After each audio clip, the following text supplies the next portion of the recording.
Hi, this is Elisabeth Hancock, host of the Great Awakening podcast. So this week, I thought I would tackle the white hats. Who are the white hats? Who are the black hats? We hear about this a lot in our world, but do we know who these people actually are?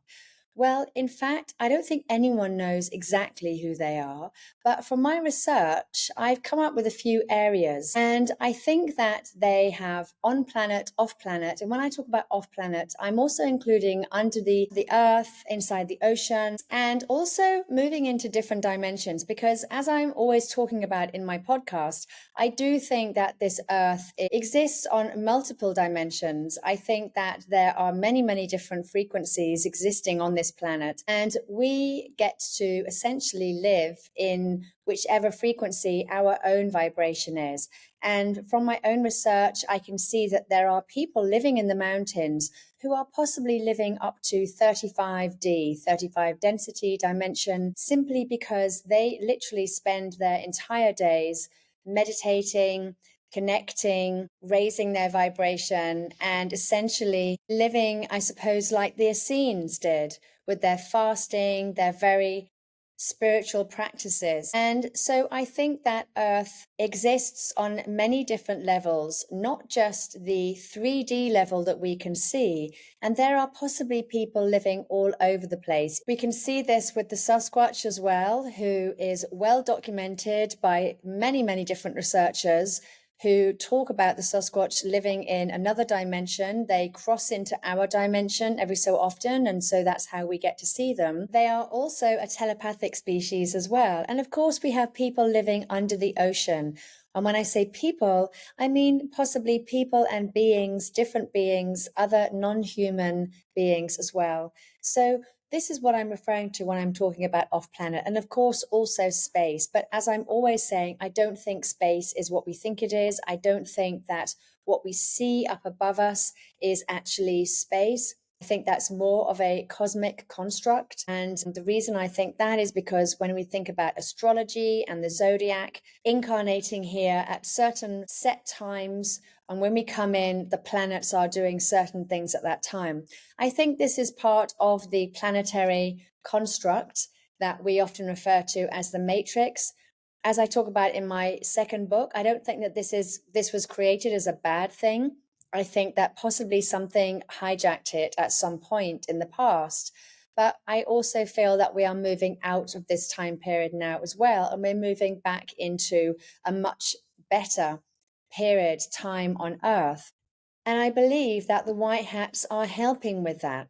The white hats is a term used to describe a group of on planet and off planet people or species who are currently working behind the scenes to free this planet of the deep state and the child sex organ trafficking that's going on here, which may also have off planet links and origins. In my opinion, drug trafficking is nothing compared to the level of human trafficking that is going on here.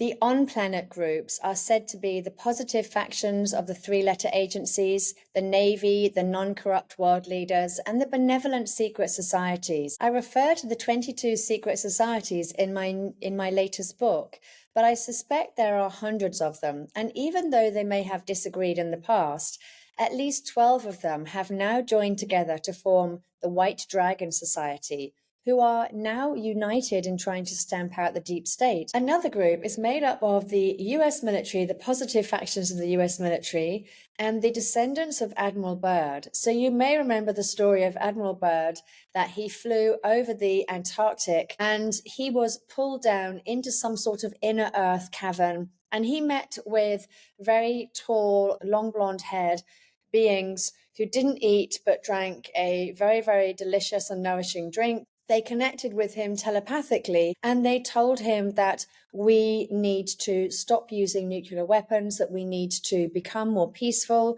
we need to stop fighting. And then after that, they let him go, and then he went on his way. And he wrote about this in his journals, in his diary. And his son published these journals, this diary, after his death in 1957. He, of course, didn't publish them. He just felt that this information needed to be out somewhere and needed to write it down. And I don't think that this can be the ravings of some lunatic who just decided to make up a story. He was an admiral after all. He possibly didn't want to step out of line, as of course the military, they often have to sign many NDAs, non-disclosure agreements, to stop them from talking about all the variety of mysterious things going on in our world that us, the masses, are not allowed to learn about. And instead, we get stuck with reality TV and the mainstream news. But of course, there are thousands and thousands of incredible things going on in our world, which I talk about in my second book, I talk about in my podcast. And I really feel that this information needs to get out to everyone, get out to more and more people, so that we can start waking up to the true reality of our world, which is not what we've been told it is. So these descendants of Admiral Byrd and the US military, it also includes the secret space program, which is something that we're beginning to see coming out now. But we have not been told at the level of how deep the secret space program is, and also how long they've been going on for. I think that they've probably been going on since the 1950s,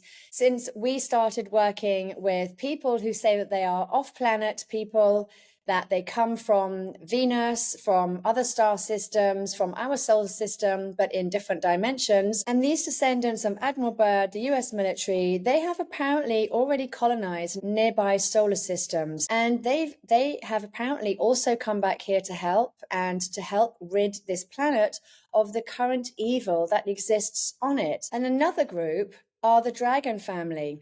And the Dragon family actually split up into variety of different families within that, or groups within that, the red, the green, the blue dragon group. And they state that they have off-planet origin. So they state that they descend from a dragon or serpent lineage. And the Chinese texts tell us that they came here 7,000 years ago. So are these talking about Draco, reptilians, serpent beings? What is being talked about here? Who knows? But there are benevolent members of this group as well. As I said, the White Dragon Society, and we also have other benevolent secret societies as well, such as the Red and Blue Society, the Three-Legged Crow Society, and lots more. In fact, there are many benevolent secret societies, which is something that we don't often talk about. And that gives me great hope, because these secret societies can trace their lines back thousands and thousands of years, which means that not only do they have many members, but they've also managed to build up a lot of power and authority within the global climate. So in my opinion, and many other researchers as well, what we are currently seeing going on around us is a war. But we are not necessarily losing this war. Although it feels like we are, I don't think that we are. I don't think anyone has lost it or won it yet.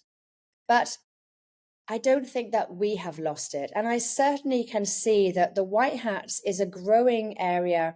There are many more people assisting them, helping them, even former corrupt business leaders, corporations, world leaders, governments who were working with the deep state have now changed tactic and are working with the White Hats as well, simply because it's probably going to help their bottom line at the end of the day.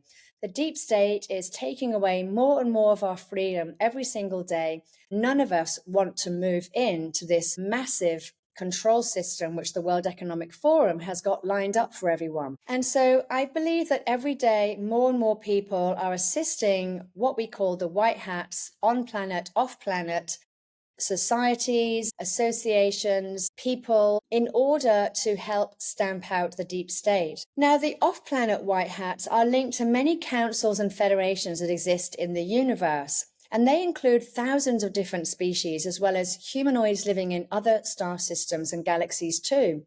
And according to the Indian Vedas, there are 400,000 humanoid species just in this galaxy alone. And as I'm always talking about, I don't think that we've ever just been on our own on this planet. I think that we have been connected to other worlds, other realms, other star systems for thousands and thousands of years.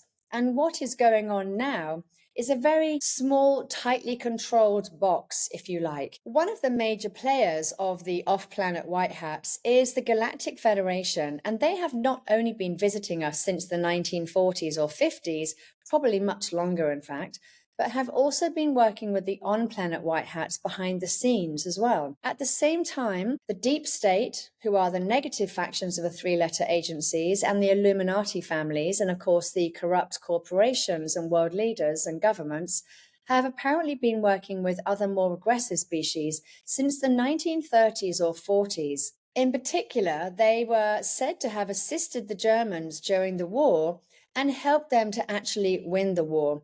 And there are many people that state that we did not win the war in the 1940s, that actually this war was engineered at a much higher level, including World War I as well. And the war was for other reasons. Different members of the Galactic Federation have been working with different governments. And you may remember the former Israeli space security chief, Professor Chaim Eshed, when he stated publicly in 2020 that a galactic federation exists and the members have been waiting for humans to reach a stage where they will understand what space and spaceships are.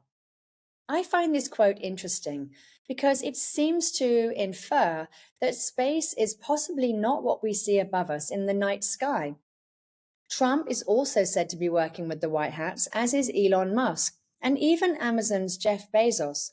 Not necessarily because the Galactic Federation want to work with them or should work with them, but because they have the power, the authority, and the money to help the White Hats make faster changes in the world. And they were willing to help them. Some prominent business owners and leaders have also agreed to help the White Hats, not necessarily because they are benevolent, but because they can see that if we stay with the deep state, we will have less and less freedoms, which will eventually affect their profit. What I do feel, though, is that we are not alone in fighting this war.